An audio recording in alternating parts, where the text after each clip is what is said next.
Hello, ഞാൻ ലിബില്ലി. അപ്പോൾ ഇപ്പം നടക്കുന്ന കാര്യങ്ങൾ എല്ലാവർക്കും അറിയാലോ.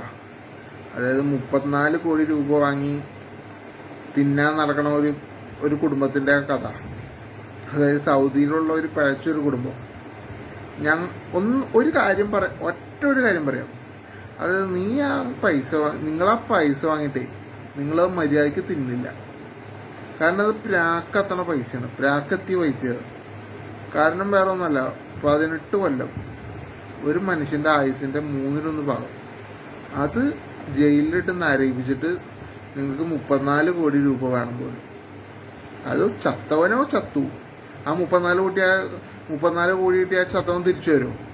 അങ്ങനെയൊക്കെ ചിന്തിക്കാനുള്ള ഒരു ബോധം ഈ സൗദി അറേബ്യകൾക്കൊന്നും ഇല്ലേ?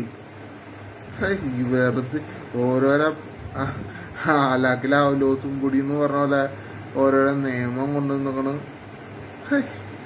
അല്ല, നിങ്ങൾക്ക് ഈ 34 കോടി രൂപ കിട്ടിയിട്ട് ഇപ്പൊ ആ ചത്തവനെ നിങ്ങൾ ഉയർത്തെഴുന്നേൽപ്പിക്കോ? വെറുതെ ഒരു മനുഷ്യനെ